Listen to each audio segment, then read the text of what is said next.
Hey guys, Colbert here. Welcome to another Racial Legends video. We just got news about a new Fragment summon that's coming, but it's coming in about 12 days or so, on the 11th of May.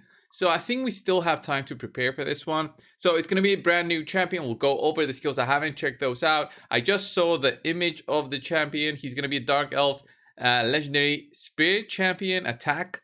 So yeah, I guess the Dark Elves is going to get another attack champion. They do have Ray, they do have Foley in there already. So let's go over and check this champion out and what he does. So here's the champion. Here's how he looks. He looks like a much meaner Cold Heart, I guess.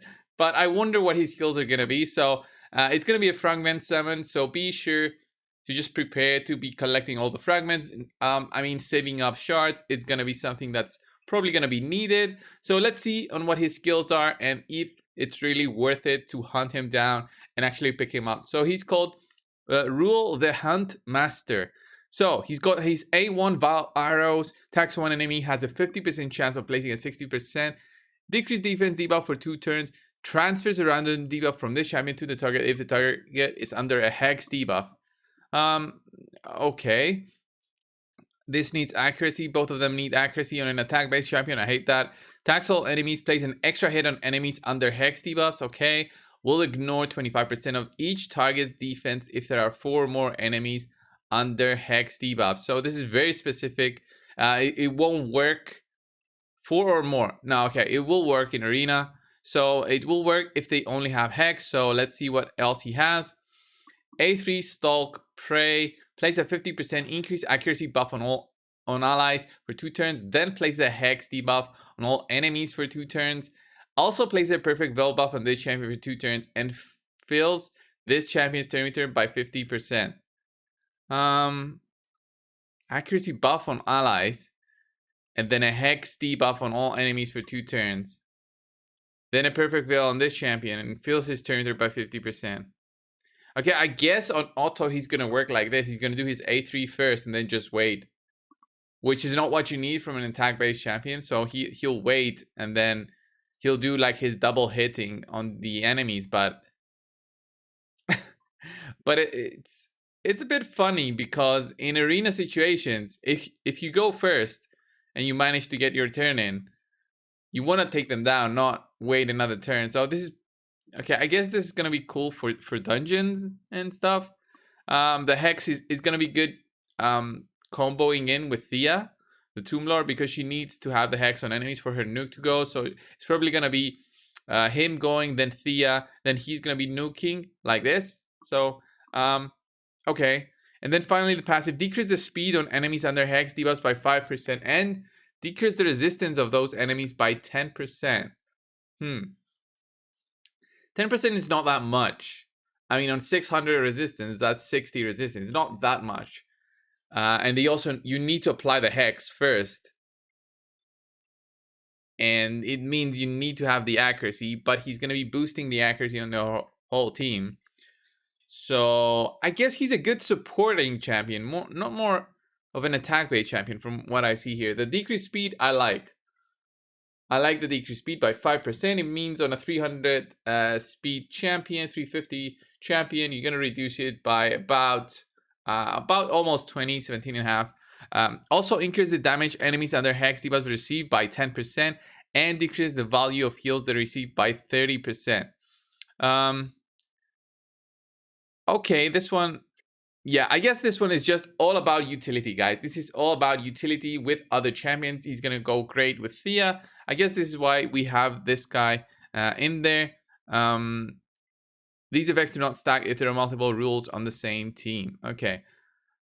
Well, that's it. He's going to be to combo in with Thea. That's honestly what I see from this guy.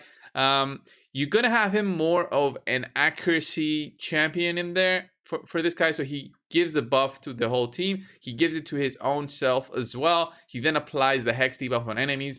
Thea is probably go in there next to burst down all enemies, if you remember her kit. And then he's just going to clear up in case somebody is left standing with Unleash the Hunt. So this is what's going to be remaining. So yeah, both the increased accuracy and decreased resistance is going to be useful, but the decreased resistance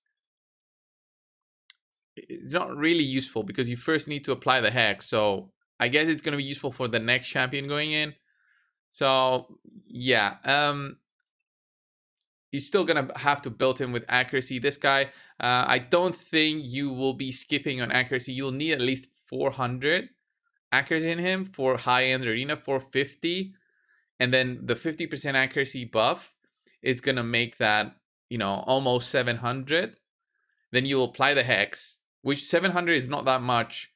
Well, it's good, but it's, I mean, if you get 450 accuracy on a attack-based champion, it means you'll be going with perception sets, the minimum, and then missing out on possibly other sets. So yeah, I see him more as a supporting champion. We still have to see his multiplier. So when those are out, we're going to have more information on how he's going to work. But I think he's going to go great with Thea. That's where I think he's going to have the most synergy with a Dark Elf champion and a Knight Rev. So there won't be comboing in factions.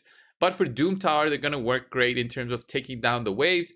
Now that we're going to have the Dungeons 25, we might need this combination of champions in there that just provide a ton more damage. But, you know, Seer still is king in terms of wave control. And Dungeons 25, I don't think we'll have any issues with that. Anyway, this is a cool alternative. So it's going to be Thea. And she's going to be doing this. So attacks all enemies. Damage increased by 50% for each hex debuff on the enemy team. Stacks up to 300%. Removes all hex debuffs from all enemies after attacking. So, okay. Yeah, I just remember this on Thea. Now that I read her skill. He's going to go well together with Thea. But Thea is then just going to remove the hex debuff. And just all this is gone. So, I mean, I guess it will be useful until the effect of the, the effect is going to be reducing the speed of the enemies. So Thea can possibly cut in much faster. So you don't have to worry too much about the enemy team's speed. And then Thea is going to be nuking. And then Rule is going to go in there with the cleanup with Unleash the Hunt. And then the A1 is just a whatever thing for whoever remains. It's not going to be anything too much to care about. I mean, it's all about his A3 and A2. Great supporting attack-based champion. How I think he's going to be built is exactly what I said. He's going to be more of a support champion in there. Unfortunately, in terms of arena, the way that arena teams are built is, it's, for example, like the team that I have is, if you are missing out on gearing, then it's very hard for you to go into a team against a team like this and actually beat it down. The way that you beat the team is you need to have 2 boosters and then just take it down with the 2 boosters and have Madame Series as well there for cleaning up any shields and then just taking down the enemy. So overall, I think he's a great champion, but more of a support. I don't see his usage for arena at the moment, but maybe other content creators are going to see him and see his real use. But for me personally, I think just because you need to also have a champion that removes buffs from enemies in order for your nuke to go in, then he doesn't really fit in there, since he doesn't have a way to boost speed. If he also had a way to boost speed plus decrease speed on enemies, then that could be something like what Lysandra has, unless you can definitely make him speed tuned enough. If you can get him to like 300 speed, then he's going to be speed tuned for high and arena. So he goes second, then your buff removal goes next, and then your nuker goes finally, which is probably going to be Thea if you're going to be running this guy. Or you can have anybody else, honestly, because this just also increases damage on targets under Hex. So it's going to be boosting everybody's damage. But yeah, the cleanse of buffs is going to be very important for arena. Overall, I think it's a great addition. It really depends on how hard the fusion is going to be. What you guys think? Is it too soon after this kind of a difficult Brogni fusion? I mean, I did get the Brogni fusion on my free-to-play account. It wasn't extremely difficult. I used up all my shards. I pushed myself in terms of farming all the events, not skipping anything. The good thing is they're giving us almost like a 2 weeks notice. That's the best thing I think about this.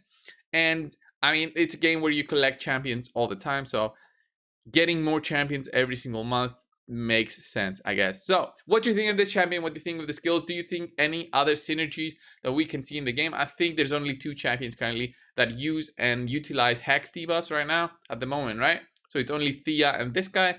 What do you think, guys? Leave it down in the comments. Thank you guys for watching. Subscribe if you haven't already. And guys, I'll see you in the next one. See ya!